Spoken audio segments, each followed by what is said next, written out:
and he's ready to go. Noodle on his left, Jess on his right. Hey, hold up, don't start a fight. He's got you covered with all the sports. Don't fret, he's wearing shorts. It's time for Waking Jake in the morning, Waking Jake at night. Jake sucks.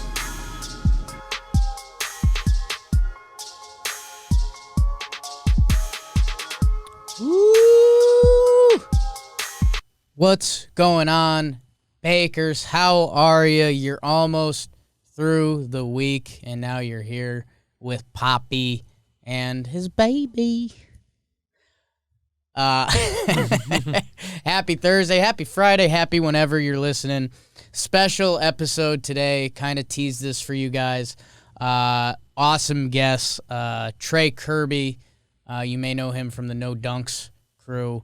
Awesome dude, just an exciting guy to hear talk. And he gives us our cheat sheet NBA preview for the second half, or maybe it's a little more than the second half of this show.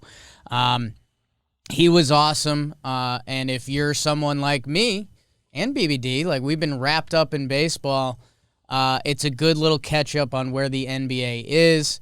Some of the young people, we kind of broke it up by conference, so if you've been looking to dip your toe into the NBA, he's the perfect person to do it with. He's the exact vibe of JOMBOY Media, likes having fun. At one point I mentioned NBA cap stuff, and he was like, oh, I don't do that. It's like, oh, perfect. Yeah, we're not a math pod. Before that, we'll give you a little NFL sneak peek for the weekend, and we'll catch you up on baseball, as we always do. Before we do that, it's brought to you by Bespoke Post. Bespoke Post and their box of awesome. Quite literally a box of awesome. We actually got 3 boxes in one box. I don't know if that's normally how it works. Box in a box in a box. And so we had the assortment. They covered the spectrum. You might see it in the, if you watch the vlog, opened it for the cameras. Knife, if you're on that end of the spectrum and you do knife stuff, they got stuff for you there. They sent some whiskey bottles. That's more speaking Poppy's language. And they sent a dope travel bag. I still have it. I'll grab it. It's right there.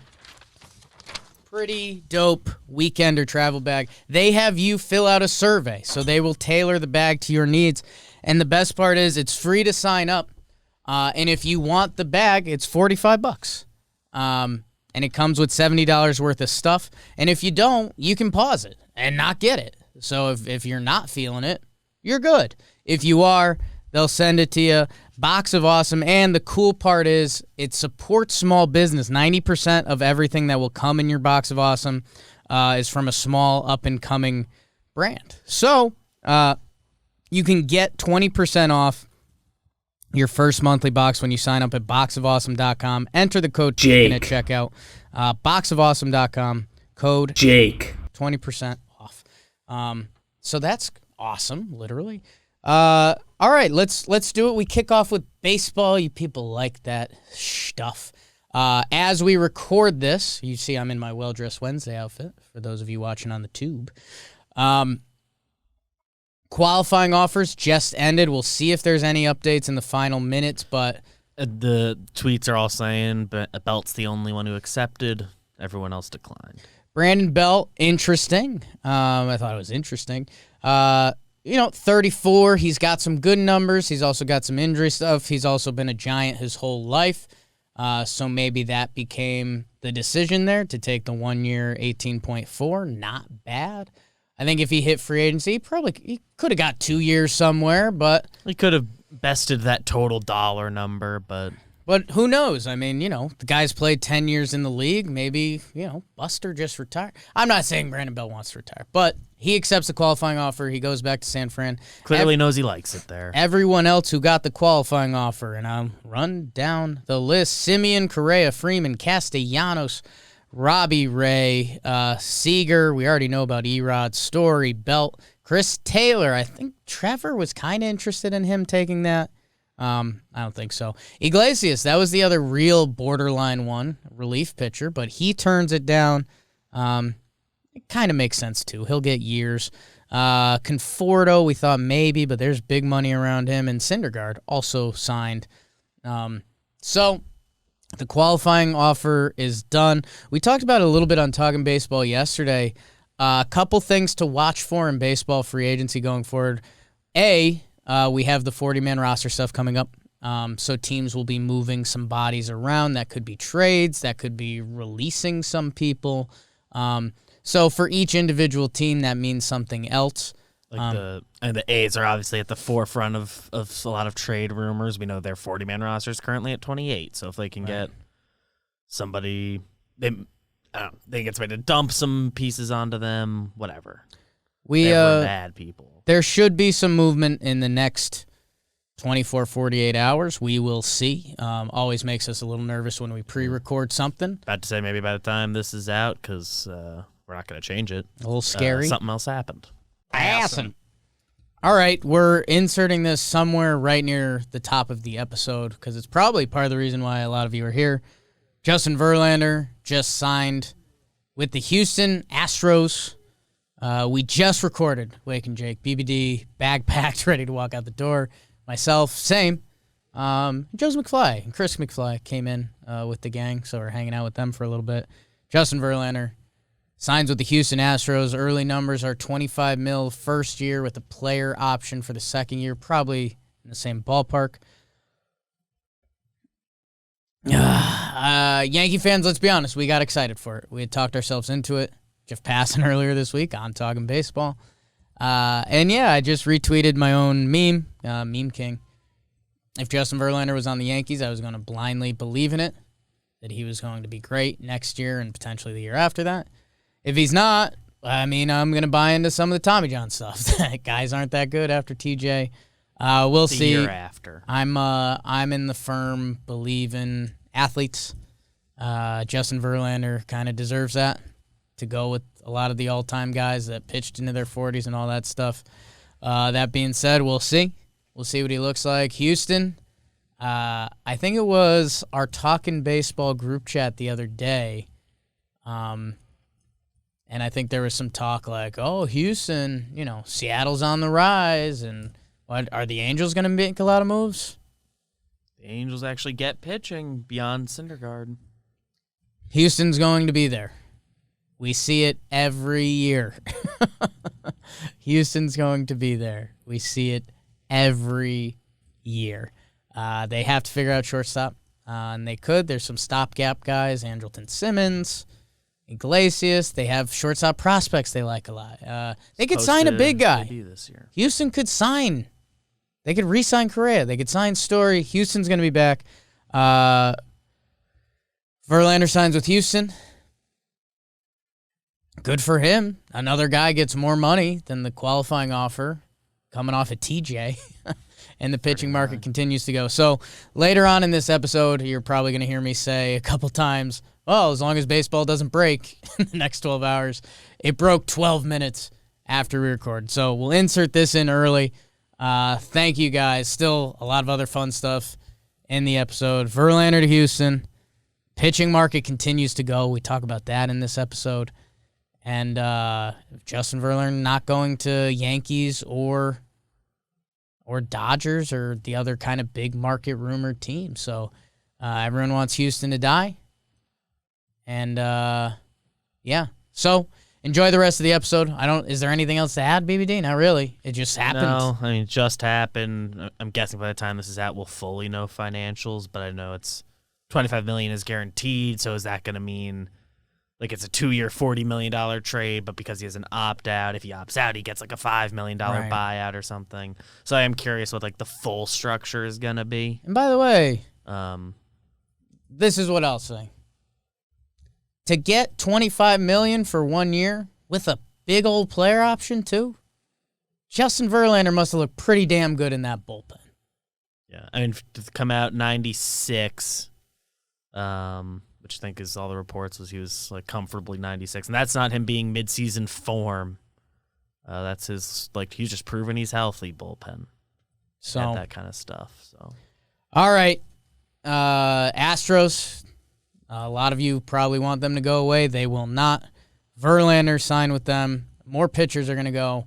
We'll see you guys at some point next week. Or you don't even need this part. All right, bye. And that's how fast stuff moves.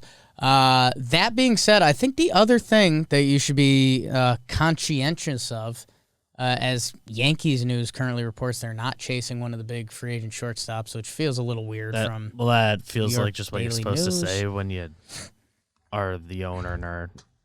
That's just leverage stuff. I think the bigger thing I is don't we care about approach December 1st, which is kind of a pseudo deadline as the CBA runs out and guys won't be able to sign, is that only, well, I guess Brandon Belt kind of signed, but also not really.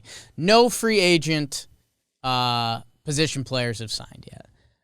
And it's going to be interesting to see who sets the market there, because the pitching market has somewhat been set, not necessarily at the top. Syndergaard, 1 year, 21. Erod, 5 years, 77. Hell, Heendog, 1 for 8.5. We forget about that one. The pitching market has started. I think we're going to see more of that. If you're a Steven Matz or DeScalfani and you get your good offer and it's in line with the other stuff, you probably just want to punch it and know where you're going and have your contract ready to go.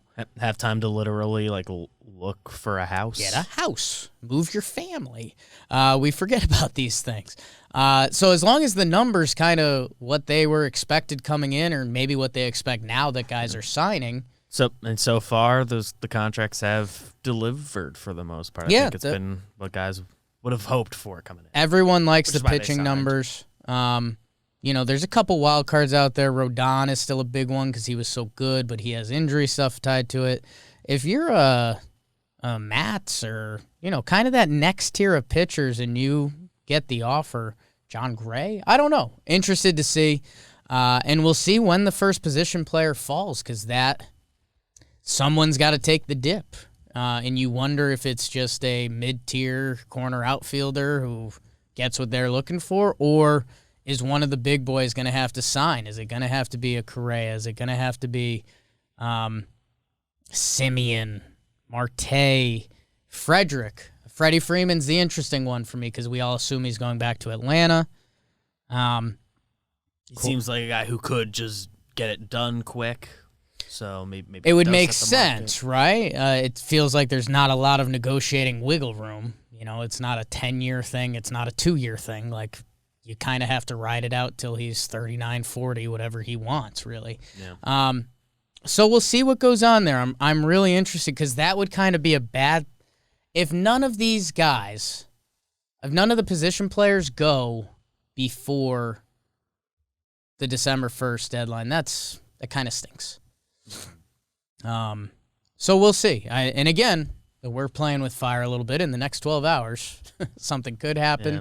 I don't know if it will. I guess it, to an extent, obviously CBA stuff, it adds a deadline to it this year. But in general, good pitching's good pitching. And right. If you can get it, you can get it. Teams make their moves. Detroit and Erod. We're the position players, there's fallback options, the specific positions, and there's a chipping away factor. Yeah. There's a chipping away factor.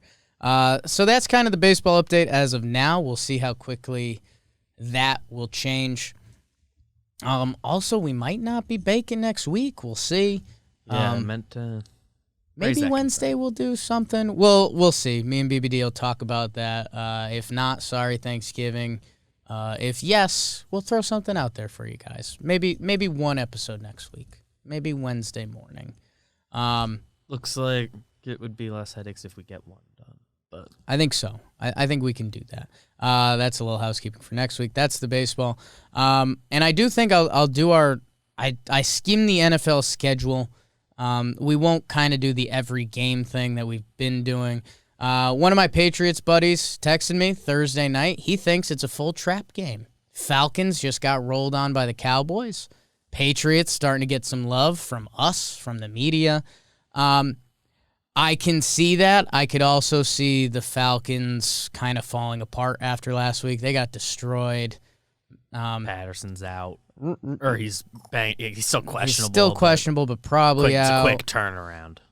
I heard some rumors about if you're the Falcons, do you want to bench Matty Ice to see if what's his name, that backup quarterback, Rosen, to see if Rosen's got anything? How about that? Yeah. He got put in the game last week. NFL, this is an analysis, but that could see that. Colts, Bills, could be a game. Bills could roll them. Ravens, Bears, I don't think anyone cares. You can have your own scouting report on that. Browns, Lions, same. Titans, Texans, nope. Packers, Vikings should be a good game. In Minnesota, Green Bay's favored by 2. Vikings fighting to get their season back in line. We'll see. You'd like to think that'll be a fun football game. Jets, Dolphins, no. Sorry. Flacco getting the start. So Dolphins might be getting some juice going. We'll see. Tua's getting the start. So if he has another good game, if you're a Dolphins fan, you could like that. Something to watch. Saints, Eagles, it's in Philly. Philly's favored by 1.5. Good for them. I don't know. And if they win, I don't want to watch that. The Cowboys are like actually good this year. Like it's kind of not the same NFC East. But, yeah. So I was gonna say in that division, you get to 5-6 now. You get another win, you're at 500. But if Devonta Smith has a good game, that's someone you should speak about it's more. Impactful. Panthers host Washington. Panthers could get to 6-5. Cam McCaffrey's back. BBD and Bobby's Panthers from the beginning of the year. Washington coming off beating Tampa. If I had a bet, I'd place it on Carolina. Washington reading the tabloids. The tabloids. Where are we? European Soccer Club. Jags, Niners, no. Niners could get back to 500. That would be big for them. It's in Jacksonville. West Coast team coming east. You could spin that, but Jags kind of eat bugs. Niners looked really good. Bengals, Raiders, 2 5-4 teams that are a little messy. That could be fun. Bengals favored by a point in Las Vegas. I think that could be a fun watch. Is there an element of that game like losers dead? Like half. Like obviously there's time, but I think this sounds a little dumb, but the winner is just in a good spot, 6-4. Yeah, they winner gets a big exhale. Yeah, like winner is not guaranteed a playoff spot, but you'd almost have to screw up hard to not get one. Yeah, and the Raiders are just like overcoming so much off the field, so they're kind of dead in my head already. But they played so well early and have largely overcome it. Should be entertaining. Bengals, everyone wants to be good. Cowboys, Chiefs, 7-2 versus 6-4. This is going to be are the Chiefs back game. Feels like this is the game of the weekend. For the Cowboys, this is are they actually a Super Bowl contender in Kansas City? Kansas City favored by 2.5. That shows you what people still think about the Chiefs. That'll be worth the watch. That feels like the game of the weekend. Cardinals, Seahawks, we'll see if Russ is back and actually cooks. He didn't last week. And Kyler should be back, so that should be good for the Cardinals. Steelers, Chargers is your Sunday night game. And that's kind of fun. Chargers are a lot better team. Steelers 5-3-1. That's a perfect little sneak into the playoffs record. That tie might save them, or maybe they'll eat bugs the rest of the way. So, Giants, Bucks on Monday. Oh, Monday night. So, I think the 4 p.m. slate is your true winner, by the way, if you're planning out your Sunday. Cowboys, Chiefs, you're going to want to watch that. With a little flip to Bengals, Raiders to get some spit show going on. All right. Again, covered a lot there pretty quickly, and could all be ruined if a huge MLB player signs in the next 12 hours. Hopefully they don't. Let's kick it to Taco Trey. Again, just an awesome dude. Kind of naturally electric. Love that. Had a good talk with him, and this could be your instant 30-minute catch-up into the NBA this year if you've been looking to do that like I know I have. So enjoy, and we'll be back. We'll be back after for quick comments, bro, of the night, and send you on your weekend. So here we go. Boom. We are joined by Taco Trey Kirby. No dunks. Trey, thanks for coming on. We were introduced very briefly. Was it this time last year? I forget when it was. But man, it was excited to cross paths with you guys. Similar vibes, I think, for what we try to do across our sports, our respective sports as of now. So thanks for coming on, man. How you doing? I'm feeling great. Yeah, we talked on the phone, on the Zoom, whatever you want to call it, about a year ago and said, hey, 1 year from now, the Chicago Bulls are going to be great and the Atlanta Braves are going to be World Series champions. So I'll come on and talk then, because you're right. We're just a bunch of experts out here trying to have fun with the sports we love, completely knowledgeable about everything that we're talking about. So yeah, very similar vibes, no doubt. Sports are fun. And yeah, that's our favorite baseball phrase that I think scares a lot of the bigwigs. Is like, you know more about our team than we do. Because especially baseball, because you watch every game. I don't watch every game. But at what baseball stuff do you need to get out? Because you do have your Braves hat on. I just told you a second ago I was happy for you for your Braves run. You were enjoying it. We were having some fun on the internet, especially I think Dylan Lee got a start, and that was kind of a tough one for baseball in general because it was like, who? But how are you doing? Are you you're still basking in it? Oh, I'm still basking in it. Every once in a while, I'll just remind my daughters, hey, the Braves won the World Series this year. Don't take it for granted. You don't know when it's going to happen again. I hopped on the Braves bandwagon when I was like 7 years old. I got sick one day, ended up home from school for a week. And of course, the Braves are on TBS all the time. They had Deion Sanders at the time. So I hopped in. I'm like, this is great. They never lose except for when it gets to the World Series.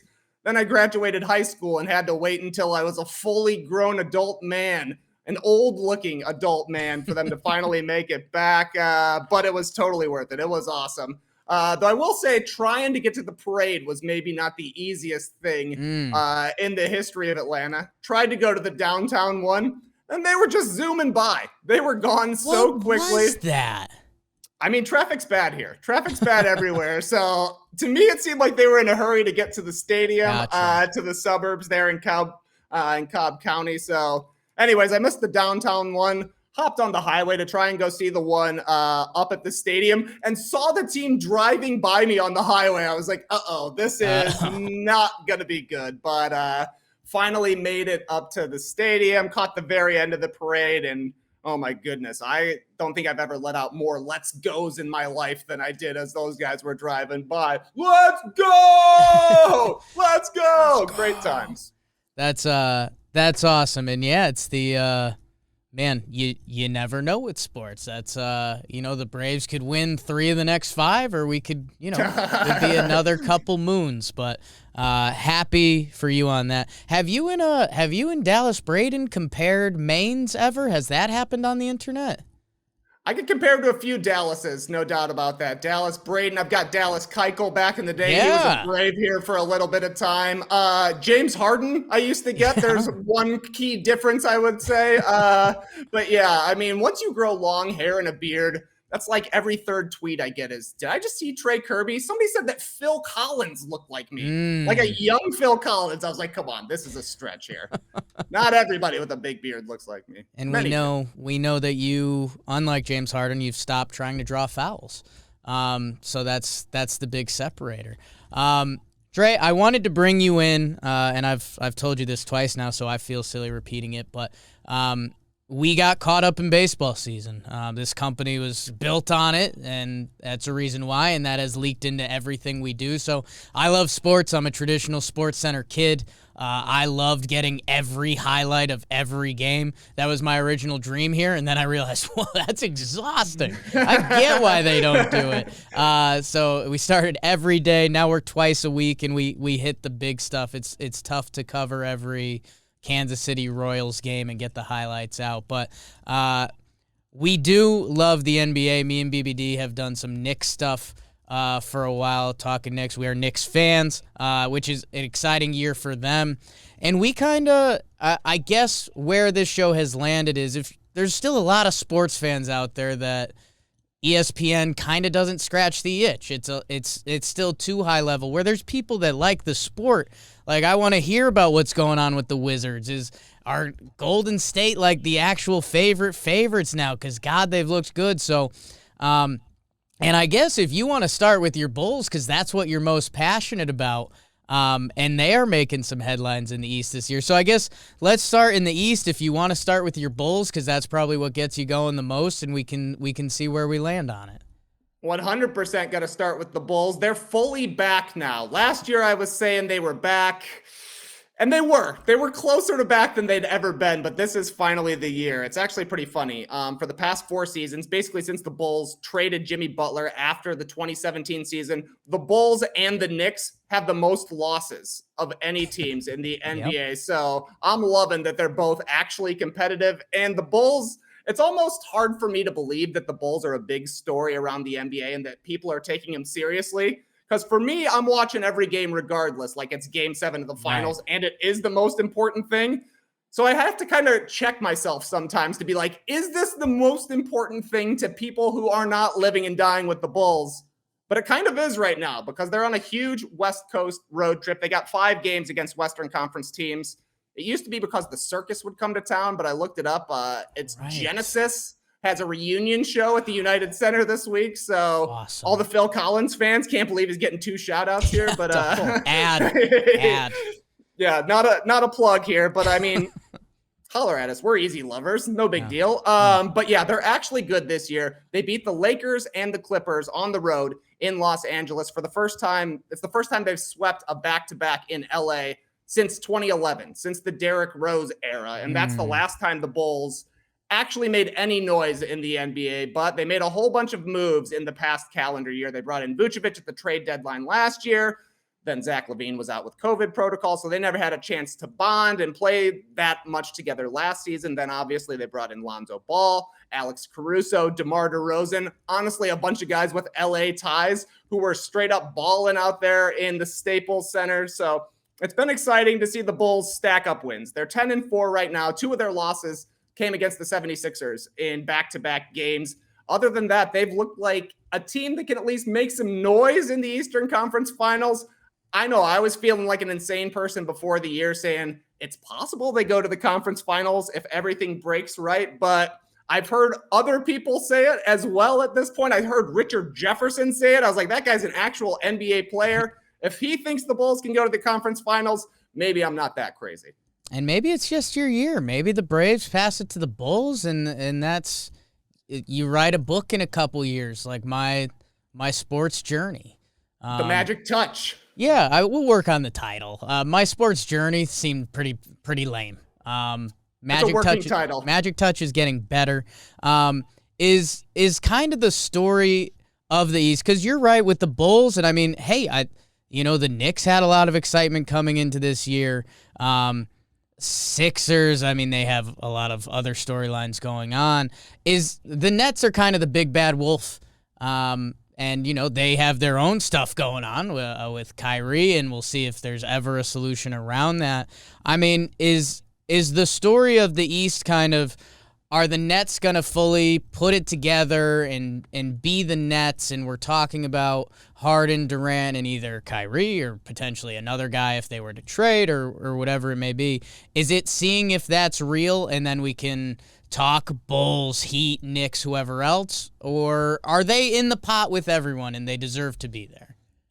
Well, the Nets had a weird start to the year. They started 2-3, and James Harden really looked like he was being affected both by coming back from a hamstring injury, which he had during the playoffs last year, and then all of these new foul rules where he wasn't getting the calls that he was used to. They've strung together quite a few wins here. They obviously lost to the Warriors earlier this week, but I think you're going to let that one slide because the Warriors look like the class of the NBA right now. But the Nets have turned it around, and they've been good enough so far early this season.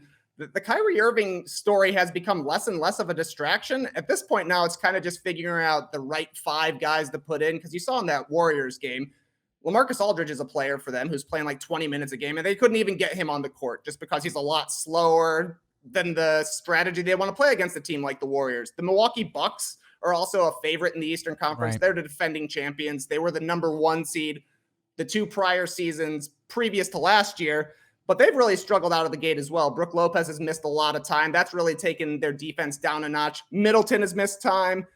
Drew Holiday has missed time. Giannis has been there, putting up his standard 26 and 12 kind of nights, just casually dominating, but they're struggling. They're 11th in the Eastern Conference right now, but I don't think anybody really believes that the Bucks and Nets aren't going to, at the very least, be competitive come playoff time. The problem now, however, is that these games in the beginning of the season, they still count as much as the ones at the end of the regular season. So perhaps they accidentally run into each other in the playoffs before the conference finals, which then opens up a slot for the Bulls or the Hawks or the Knicks, one of these teams that maybe you're not expecting to make a long run. But to me, the Nets and Bucks are still going to be the class of the Eastern Conference just because they've got so much top level talent. They've both got like multiple players who are top 75 all time. So at the end of the year, after 82 games, it's likely we see the Nets and the Bucks near the top of the standings there, but I don't think it's as clear-cut of a case as it seemed coming into this season. Yeah, I guess I showed a little disrespect to the Bucks there, but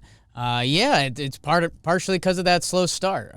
But yeah, I mean, with Giannis, I mean he's so different. It's so fun to watch when it's right, and they have to kick it into gear, and they will be a playoff team. And then you're right. I mean, you wonder how the seeding lands. Should we be talking about the Wizards at all? Are they fun? Are they one of my fun tests, and I forget who started it. I don't know if it was Russillo or if it was anyone else, but it was the league pass teams of the year. Like, are the Wizards worth watching at all, or are we going to laugh when we look back at the NBA standings and be like, remember when the Wizards were on top of the East? Yeah, we're going to look back and definitely laugh that they were on top of the East, at least this deep into November, but they're a lot more fun to watch this season than they have been for the previous couple of seasons. Basically, what the Wizards did was turn Russell Westbrook's humongous contract into 5 different players. They got a whole rotation out of trading one guy, and it's all players that have like high-level playoff experience. Like Montrezl Harrell is a 6th man of the year. He obviously fell out of favor with the Lakers. Same with the Clippers, but the guy is incredible during the regular season. He's one of the toughest players to play against night in, night out, because he's going to be the hardest playing guy out there. Suddenly he's getting MVP chance at the free throw line. Kyle Kuzma hit back-to-back threes to steal a win last week. They're just showing up and making plays because they're all solid players. Like the top 10 guys on the Wizards could play for any team, and that has not necessarily been the case for the Wizards for the entirety of Bradley Beal's career. And that's the other thing with the Wizards. Maybe they're not quite as good as a team as they have been to start the season, but Beal's going to pick it up. He's really struggling out of the gate so far, and he's missed the past couple of games as he's mourning the loss of his grandmother, but he's going to start being a 30-point-per-game scorer like he has been for the past 3 seasons. And when he gets better at offense, it's all right if they take a little bit of a step backwards defensively. The Wizards, they're not a top 4 seed, I don't think, but I think it's definitely possible they get into the top 6 or at the very least the play-in tournament. And that's, if you're a Wizards fan, you have to be stoked. I mean, this is a franchise that in recent years hasn't had any of those good vibes, really. I think if they were 3-10, none of us would be surprised right now. And instead they're 10-3 and having some fun with it, I guess. We won't drink the Kool-Aid. Who are the fun teams? Because I think, like I said, being a baseball fan, especially during the year, Yankees, they're on 7-10. You find the late night flip game. This time of year, it becomes NBA, and you find your game, or at least the flip game. I guess in the Eastern Conference, if the Heat, Cavs, I think the Magic are kind of fun but bad. What who are the teams that we should be flipping to at least get some good entertainment out of? Eastern Conference, I would have told you the Cleveland Cavaliers until this week, but they've had injuries to Colin Sexton and most importantly, Evan Mobley. He's kind of been the rookie of the year through the first month of the season, but now he's going to be out 2 to 4 weeks. Kind of a bummer. He's definitely the most watchable guy on that team. I still love watching LaMelo with the Hornets. They've kind of been up and down to start the year, but he's just a different kind of player. It's like watching a young Jason Kidd as he's trying to figure it out and just highlights that don't make sense, a little similar to the way Jokic passes the ball, though obviously different player types. And then in the Western Conference, like, the Warriors are the best team in the league. They're the best team in their conference, and they're the most watchable team because Steph Curry is playing at unanimous MVP kind of levels right now. It looks like the 2015 Warriors before Durant ever made his way there, because Curry, I don't know how he got better at shooting. I read an article this week that he thought missing a swish by 2 inches was too much. So now he's trying to like shoot for a 3-inch spot in the rim. Only a Curry could pull that kind of thing off, and somehow it's working for him. He had a slow start for him to the start of the season, but now he's putting up 30s and 40s and knocking down from half court like it's no big deal. So, I mean, that's the problem for me. We're in the East Coast time zone as well. A lot of late starts for those Warriors games, but you want to see all of them because you don't want to miss one of these Curry moments. And I guess we can start going over to the left coast a little bit. And hey, LaMelo Ball, you're right. That dude is special, and it's the Ball brothers. I'm a big Lonzo guy. Anyone who's passed first is gonna speak to my soul a little bit, and what he's become as a shooter, scorer, and I think probably one of the more underrated defenders in the NBA nowadays. What he can do with his length. I'm sure you get to enjoy that on an almost nightly basis. That's right. 45% from 3 for Lonzo as well. And that was the big question for him. He's a 30-point shooter, or 30% 3-point shooter coming out of college, but he's obviously put that together. His jumper looks a lot better. And then the defense, like you're saying, is amazing. Lonzo and Caruso, when they are sharing the court together, the energy is unmatched. They're all over the court. They're getting deflections everywhere, and then they both really want to run it and push it in transition. So the Bulls are getting a lot of fast break full court baskets, and that's certainly a Lonzo thing. And if that guy could play in Staples Center for every single one of his games, he probably averaged 40 a game. The way he was dancing on the Lakers there in the fourth quarter, obviously a lot of extra motivation against that team. But, Magic Johnson said his jersey was going to hang from the rafters there at some point after his career. So, he likes playing there at the very least. Crypto.com. That's right. Center. That's right. God, that's wild. That was the whoa moment on Twitter this morning as we record. A lot of the older heads were like mind fully blown. Like I think we kind of get it whenever money gets involved and all that, but the Staples Center being named the Crypto.com, that felt kind of like a life moment. Like what? Like so crypto is real. God, in LA, that's nuts. Can you, before we go out west, can you say a couple nice things about the Knicks? It pains me to say nice things about the Knicks, but the Knicks are totally back. I was a little worried that they had maybe peaked with their season opening win and then the incredible Side Talk NYC Bing Bong video. Right. But I think that they're going to be eating off Bing Bong for the entire year. I saw that I think they had Bing Bong guy and KD Don't You Regret Not Coming to the Knicks guy. Those guys they united at the Knicks last home game, and that seemed to be the perfect combination for them. The guy who's team though. The guy who's just been who just makes noise has been cited there a lot too. Oh, face shake guy, love that guy. Yeah. You got it. But the Knicks are a strange team. They came back last year, surprised everybody by playing Tom Thibodeau basketball. They were awesome on defense and did barely enough on offense to get by. This year kind of feels like the exact opposite. They've got a lot of offensive players and the defense is really struggling.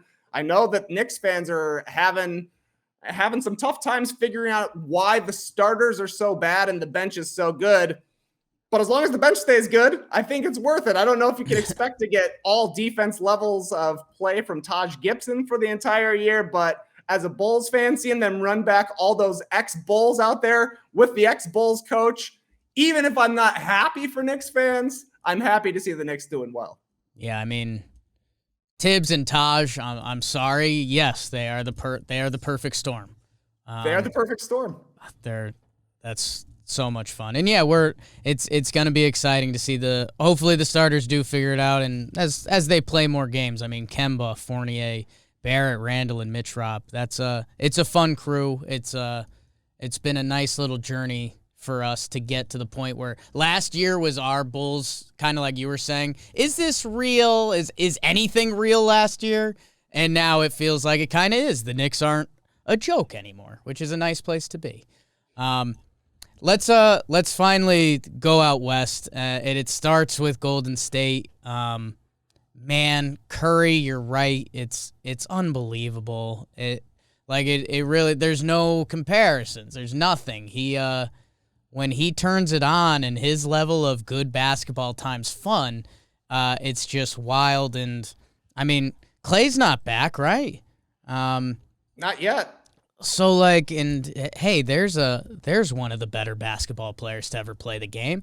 So, man, at Golden State. And you're right, and I think you said it briefly, there's a basketball purist in Steph's game and the way Golden State plays, passing the ball, and their effort on any given night is so special that they're fully back. We're talking about the Knicks and the Bulls being back. Golden State is back, and back to their scary, changing the sport, best team ever level of basketball. Well, I think you nailed it, Jake. They are the title favorites right now. They've been the best team in the league, and they're still going to be getting Klay Thompson back at some point. Now, Klay hasn't played for basically 2 years. He's coming off 2 nasty injuries, so who knows exactly what he's going to do. But anything he does is just going to be a cherry on the top at this point. It's not like Klay Thompson is going to have forgotten how to shoot in 2 years. So even if he comes back and all he's doing is shooting, that's just another shooter out there for a team that's already a top 5 offensive team with an MVP out there looking like he's in his prime as well. You cannot beat the Warriors in the third quarter. You might think you have a lead, but whatever they talk about in the halftime, whatever Steve Kerr says to these guys, they come out and just smash teams in the third quarter. Saw it against the Bulls, saw it against the Nets. The defense picks up, and it feels like Draymond Green can take his defense to another level. And then when he goes to another level defensively, the Warriors get the ball back, and Draymond only ever wants to pass to Steph Curry. They've got an incredible connection where Draymond knows how to get Curry open, knows the spots he wants to get the ball, and Curry never stops working to get the ball back, even after he dishes it. And that's Warriors basketball right there. Exactly like you're saying, they're totally back to the place where Curry is happy to get rid of the ball. Take it. That's not the case for a lot of star players out there, but he'll give it to whoever it is. He'll give it to Moses Moody. He'll give it to Jordan Poole, these guys who don't have long track records of success in the NBA, but he builds them up, and then the ball finds its way back to him anyways, and then he's money from wherever he's shooting the ball. So it feels like they've got the best offensive player in the league and the best defensive player in the league, which is a pretty good start for a team that already has a lot of championship equity. Yeah, you're seeing Gary Payton highlights every couple nights. Iguodala's been playing good ball for them. And I mean, Klay hasn't been back. Neither has Wiseman, who's I know his rookie year had ups and downs, but as you know, he was one of the bigger, well, literally one of the better big man prospects in a long time. And I'm sure he's still got to figure it out. But when you're counting on guys like that as almost bonus pieces, or who even knows? Who knows if trades can work out? I'm not great with the NBA cap, and they've already got a lot there. God, how do you guys do the cap? Is one of the no dunks guys like a cap guru? No, we're actually pretty bad with the money as well, but luckily they've built a lot of tools on the internet for us. Yes. We've got competing trade machines that we can use. But I don't know. It gets confusing for me because the qualifying offer in the NBA is definitely different than the qualifying offer for MLB. Yeah. Like I heard Freddie Freeman got the MLB qualifying offer. I'm like, he's back, baby. But I guess that's not 100% guaranteed. No. Man, it is so wild. I'm starting to understand how people really get into that side of the sport. I mean, for me, I'm a turn on a game and watch it sport fan, but it's a whole nother world. But NFL to NBA to baseball, and I think Freddie will be back. But yeah, he's going to get more than that qualifying offer the Braves threw out to him. What are the rest of the pack in the West? The Suns are there, and they were the NBA Finals Suns last year. We kind of need to not think about them as Suns teams from the past 20 years or Charles Barkley days or whatever you'd like to reference. Mavs and Luka. I know the Luka stuff's gone a little quiet, which I kind of like for him. Maybe I'm wrong. You live much deeper in the NBA world than me, but I remember going into last season, the Luka MVP hype was everything. And it was like, well, I know he's kind of next, but he hasn't really done it. And we kind of saw that last year. That being said, I'm more than willing to have open arms for Luka. The Jazz are always tough. Nugs, Clips, Lakers. I mean, the West, per usual, you look 1 through 7 and you're like, oh, that team's kind of nasty. Yeah, the West is kind of strange to figure out. The Warriors are running away with things right now, and I think that's even been a little bit of a surprise how good they look without Klay Thompson being there. Just the fact that they look like a title contender, a little bit of a surprise. The Suns are totally flying under the radar right now. They basically brought everybody back and added JaVale McGee, a piece they needed. And they, after a slow start, they seem to have really figured things out. I think they've won 9 straight games at this point. They're just a very professional team that has the right kind of players everywhere. They play offense, they play defense, and Chris Paul has everybody organized. So they're looking good. But then it's kind of a mismatch of what's going to happen here. Like the Clippers, we don't know if Kawhi Leonard is going to come back, but they've had a nice start to the season. Are they going to be able to play such a tiny lineup for 82 games? We'll see. That's a big ask. The Nuggets are missing a lot of players right now. Jamal Murray is still hurt from last season. Michael Porter Jr. just went out. Will Barton just went out, but somehow they keep winning basketball games because Jokic is a top 5 player in the league right now. And the Mavericks is a strange one to me. They look so unimpressive out there. They look like there are so many problems and they have so many holes, and they're sitting at 3rd in the Western Conference. And like you're saying, a little bit of the Luka hype has died down. He came into this season as MVP favorite once again, but they've struggled out of the gate. He's dealing with a rolled ankle right now, so he's going to be out of the lineup for a game or two. But they're getting these wins despite not looking like a team that has figured out anything offensively or defensively. And we know that Luka at least has MVP potential. So you get them in the right playoff series, and if he gets hot, it's easy to see them taking 4 games off of basically anybody if he's able to go to that next level like people have been assuming. To me, it's very strange now in the Western Conference. LeBron is missing time as well. Anthony Davis has missed time in the past, we know. And that's what happened to the Lakers last year. They came in as favorites. Those 2 guys missed a bunch of time. They ended up in the play-in tournament and ended up not doing anything come playoff time. So the Western Conference used to seem settled. It was like the Warriors are going to the finals or LeBron is going to the finals. This year, we shall see. I mean, maybe it'll be the Warriors again. Maybe it'll be the Suns again. I'll look like an idiot, but it feels a little bit more unsettled out west.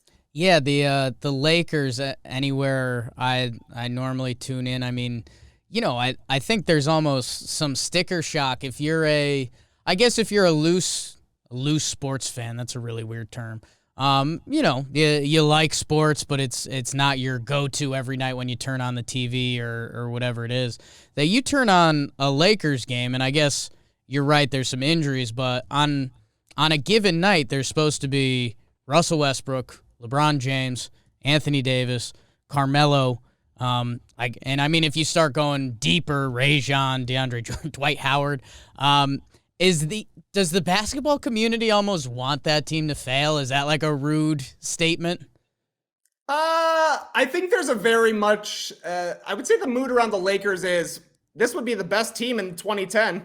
This would definitely win the championship in the 2012 season, because it's all old guys, like you're saying. I think they're the oldest team in the league by average. That's why they brought back Talen Horton-Tucker kind of over Alex Caruso. They had to have one guy who's very young, right? But I don't know. The Lakers in the regular season, it's almost like you shouldn't pay attention because all that really is going to matter for them is what they're able to do in the playoffs. We know that LeBron kind of manages his body throughout the season to be freshest come postseason time. And we also know that Westbrook's teams really struggle when he joins to start the season. They have to figure out how to play with a guy who plays the way Westbrook does because nobody else does. He has the ball all the time. He's taking any shot he wants. He's rebounding. He's passing. He's doing everything out there. And it can be kind of confusing for all of these players who have had long careers playing as stars or around stars to have to mold their game around him. But the second half of the season, they tend to put it together. That's what happened with the Rockets. They started slow when Westbrook joined James Harden. That's what happened with the Wizards when Westbrook joined Bradley Beal. Suddenly, your team becomes a Westbrook team and they take off. So I'm expecting that to happen in the second half of the season. But then we've also seen some sad moments for Russell Westbrook in the postseason, like crazy shots and shooting his team out of the playoffs, which is what people are expecting. But I don't know. That's a long time from now. The Lakers have to make it to the playoffs at this point, and they don't want to be stuck in another play-in situation where you lose one game, lose 2 games, and suddenly you're out of the playoffs. I think it's going to be more important for the Lakers, and I think they're going to understand this season after last year, they got to at least try a little bit in the regular season. They got to figure some things out and not just be trying to wing it when it really counts. I love it. What I think kind of one of the final things from my end, the young guys in the league. This rookie class, any rookie class is an interesting one because NBA. I mean, there's guys that come into the NBA draft that you have no idea. And it's part of what makes it beautiful. I mean, Josh Giddey, I've heard great things. I haven't gotten to watch him play yet. I'm excited to. Franz Wagner, I've heard really good things about. I guess of the rookies, who should people know that are thriving early or they should keep their eye on as kind of being some of the next guys in the NBA?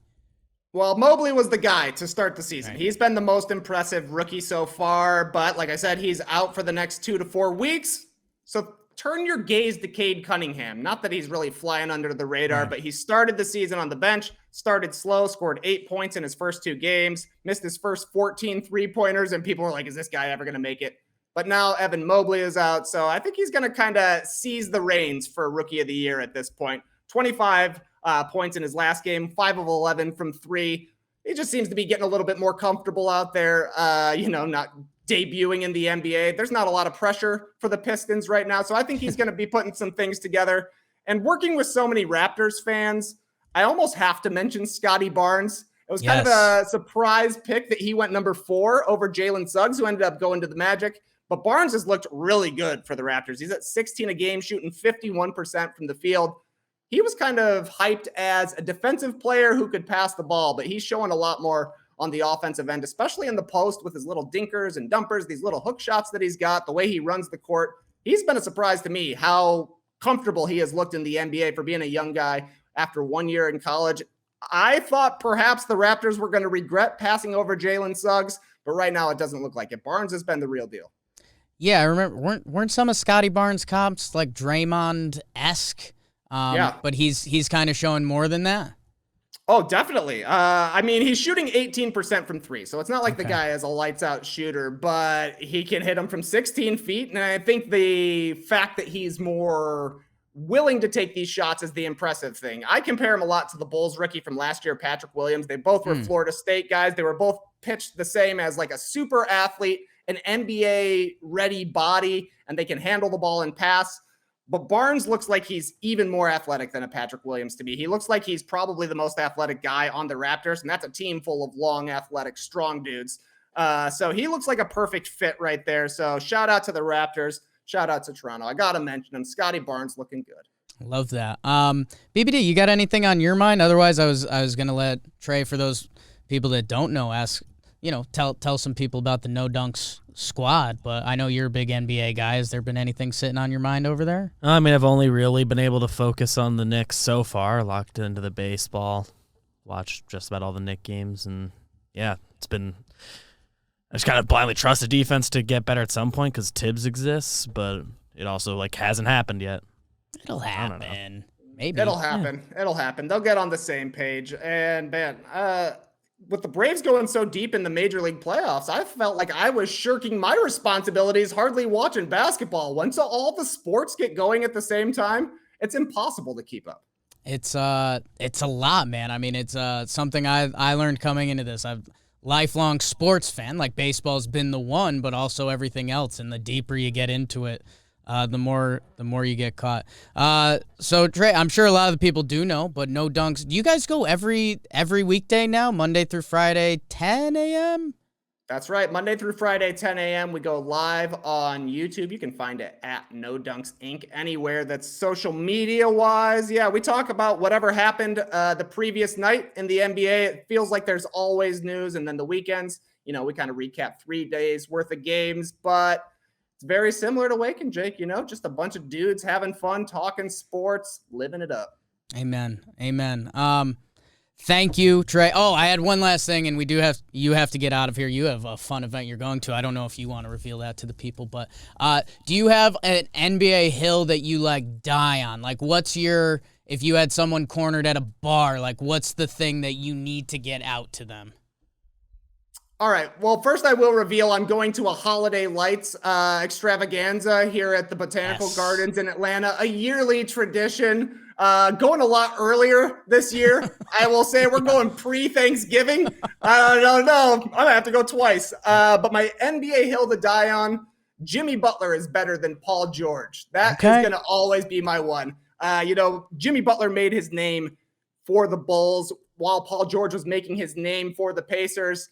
And my biggest hater take with regards to this is that we wouldn't even know who Paul George is if Derrick Rose didn't get hurt. He's a circumstantial superstar. He stepped into the void left by a real superstar in Derrick Rose with the Chicago Bulls. Suddenly we got to talk about Paul George when Jimmy Butler's a way tougher dude. He shoots a lot more free throws than Paul George. Paul George has been straight up balling this year, and he was great in the playoffs last year while Jimmy got swept out by the Milwaukee Bucks. Bryn Forbes scored more points in that playoff series than he did. So I was eating a lot of crow last year, but I don't care. Jimmy Butler's still better than Paul George. It's Jimmy Buckets on that's a guy that if he's on TV, I'm going to watch him because, man, is he fun. And I'm so glad I asked that question because that was what I was looking for. Trey, thank you so much, man. Appreciate it. If you guys haven't tuned into Trey, great Twitter follow. I made the leap. And the No Dunks crew, man. They're going to give you better NBA news than me. I'm just being honest. So thank you. Enjoy the light show. Are we going to get any pics? Guaranteed you'll be seeing an Instagram picture a little bit later this week. So tune into my Instagram at Trey Kirby if you want to see a picture of a beautiful ice goddess covered in twinkling lights. I know I do. Trey, thank you so much, man. Enjoy.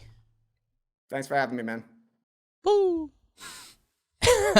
Thank you to Taco Trey Kirby. Go tweet at him and say, loved you on Wake and Jake. I think you're hot. You're hotter than the Dallases. Tweet something like that at him. A lot of fun. Really just same. Fun, sports, good times. So go give him some love, bakers. Go bake. Go bake Trey Kirby. I like saying that. A lot. Let's do some comment of the day real quick. Last we talked to you, Erod had just signed. That was kind of the news. I read the news today. Oh, boy. Austin Brown, Bucks fan. Bucks losing against Washington is exactly what I thought was going to happen in the playoffs. Interesting. So I wonder if that's a spin of kind of getting a scary loss out of the way, if that wakes them up, or I don't know. I guess we'll find out about the Bucks a little bit in a couple weeks. Jacob Conrad, as a Cowboys fan and a Texas Tech student, is an awesome weekend of football, and with Dallas facing off with Mahomes this weekend, I kind of win no matter how that game goes. That's what I'm talking about. That's how you interpret sports, and everyone has their own sports weekend. So thank you guys for baking the algorithm. Appreciate you all day, every day. We're up to 463 subs. Sneaking up on that 5. So appreciate you guys. Subscribe, follow, all that good jazz. Bro of the night. Do you have bro of the night, BBD? Nothing I feel crazy strong about, but we just talked to Trey about basketball, and I'm looking there trying to see some recent highlights. I mean, I think I'll go Cade Cunningham. His most recent game at the time of recording, he goes 25, 8, and 8. That's a real line. Yeah. So yeah, I think he's after the very slow start, missed the first few games entirely. It looks like he's looking closer to what everyone was hoping to see as the number 1 pick this year. How about this? I'll go back to Brandon Belt. Talk about him a lot when I can on Talking Baseball.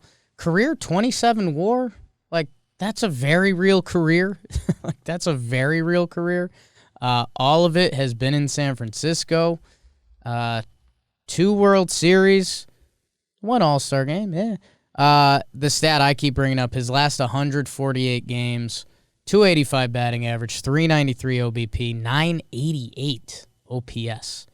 It's a 165 OPS plus. That's crazy. He's got another 18.4 mil going to his bank account, so good for him. And staying on a team. Yeah, and he's putting up that career WAR with, some noteworthy injury histories. Not he's had several less than 100 game seasons, less than 120, I guess would be the number to throw out there. It's been like half his year. So there's an element of like, oh, when he's healthy, he like really, really, really produces. Yeah. And put up that WAR at that position too, where defensively you're not getting much help from a WAR standpoint. I don't know. Like you, Brandon Belt. Yeah, and it's I guess Brandon Belt is an example of like guys like that should stay with the same team. Like that's good. He's a good ball player. San Francisco likes him. He likes San Francisco. Similar career WAR to Justin Morneau, Jose Abreu. I think we keep those guys mentally in different categories than Brandon Belt. He's out on the West Coast, which doesn't help, at least us specifically. It's like not far off from Tino. Like, I know WAR's not everything, blah, blah, blah, but I think if Brandon Belt was a Met, Yankee, Red Sox, yeah, you'd like him a little more. So, like obviously everybody wants like the superstars, and we need more of them staying in one place their whole careers too. But like that like upper middle class of player, Trev mentioned the middle classes who like CBA stuff. right. Like this that like one tick above that even. Nice to have more stabilizing names there across the league. Gus, It'd be cool. Uh, Gardy, Brandon Belt. figure it out. 3.5. Eddie Rosario should have stayed a Twin. Yeah. All right. Anything else, BBD? I think that's it. I think we're good. I think this ends up being a good length episode. Again, tweet at Taco Trey Kirby. Hotter than the Dallases. Hope he enjoyed his trip to was it the Arboretum? What was it? The Botanical Gardens. I always confuse those. And enjoy your weekend. And we'll probably get you one ep next week for Thanksgiving as it becomes a holiday week. So thank you guys. Enjoy your weekend, and we'll catch up with ya. Oh, watch everything on the JOMBOY Media Network. Compound. First video. Yeah. First video. On the two. Mansplain Watch. Baseball. Chris Rose rotation. Mitch Haniger. Pretty cool. Don't start a fight. JJR yesterday. Myself, BBD, and Jolly Olive. Baseball lineup with zoo animals. Talking Knicks, talking Nets, talking baseball. Sports. Sure, Farm to Fame did something. Farm to Fam. So many people. Elsie and Peter. Big network. Shea Station. Oh, yeah. Whoop.